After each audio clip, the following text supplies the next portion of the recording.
At this year's Davos Economic Forum, the spectre of cyber terrorism loomed over the luxurious get-together of the world's elite. Now, the issue has been wildly discussed in the closing sessions. RT's Murat Gazdiev is in the Swiss ski resort for us. The lines between big business, politics and cybersecurity are blurring. Who'd think that billionaires and millionaires would gather here in the Swiss Alps to discuss online protection? But they are discussing it. We're being told that the internet has become a dangerous place, a place of terror, crime and hatred, and governments are offering their protection, jumping over themselves, in fact, across the world to protect you and I from such nastiness. We need to make sure the internet is not being used for hatred and violence.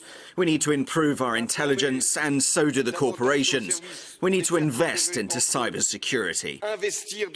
While the cause may sound noble enough, the methods that governments may choose to employ, well, they're much more divisive. Surveillance, online censorship, banning anonymity on the internet, those have deeply split the public, but the issue is becoming very serious. You may remember the meeting between Barack Obama and British Prime Minister David Cameron, where they discussed how to enhance global security, and they are getting the support of the attendants here in Davos. The billionaires and the millionaires are scared. They fear the attacks on Sony Pictures, JP Morgan, eBay, all recent attacks, very high profile and very damaging. What's more, just talking to the tech guys here at Davos in attendance, they say that where in the past years the top 500 Fortune company CEOs wouldn't be caught dead talking to antivirus experts, now those antivirus experts are in great demand, and those CEOs are queuing for their attention. RT exclusively spoke to one of the most sought-after men at the Davos Forum, Eugene Kaspersky, who is behind some of the world's top cyber defense software. Now, he thinks the threat shouldn't be underestimated. Cybercrime is getting more professional. They are big enterprises, financial sector, they're under attacks. There is a lot of the state-sponsored attacks in the internet. Unfortunately, the situation with cyber threats are getting worse and worse and worse year by year. I'm afraid we will face more issues in the cyberspace because there are more and more cyber criminals. They are coming to this business. Many of them, they're getting more and more professional. They are professional enough to hack even very well protected networks. As the Economic Forum enters its final day, you can find all the highlights and most discussed topics on our website.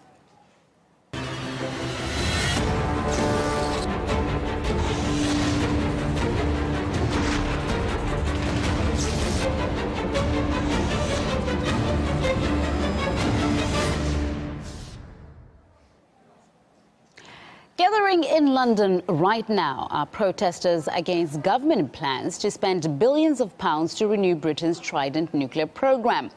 The deterrent enables warheads to be fired from submarines. After May's upcoming general election, MPs will vote to make a final decision on replacing the program. Let's cross to RT's Laura Smith, who's at the rally. Laura, is there a lot of resistance to the government plans? Anybody split between the two teams? It's a very divisive issue, and I mean that literally. Often when polls are done about Trident, roughly half the people want it and half the people don't want it. But as you can hear, these people here are very vocal about not wanting Trident at all anymore. And there are thousands of them here. This crowd stretches all up and down Whitehall. They're marching so that they can gather just outside Parliament and shout about the fact that they don't want Trident to be renewed. The price tag, it seems, will be £100 billion for the renewal of Britain's nuclear deterrent. They say we don't need a nuclear deterrent and the money could be much better spent elsewhere.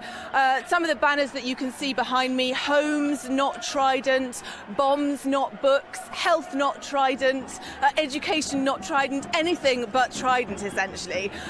Representatives from CND, of course, here, also the unions, the Christian Church, the Muslim Association of Britain is also here, veterans.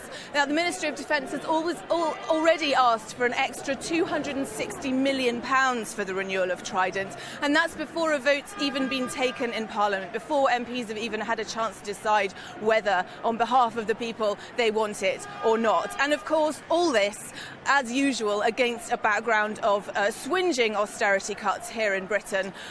Everything is being cut. Austerity is the word on everyone's lips. Welfare, education, the health service. Austerity really is beginning to bite and is affecting everybody. Right, Laura Smith, they're marching on with that anti-Trident protest in London. We'll have more updates for you. Thank you very much.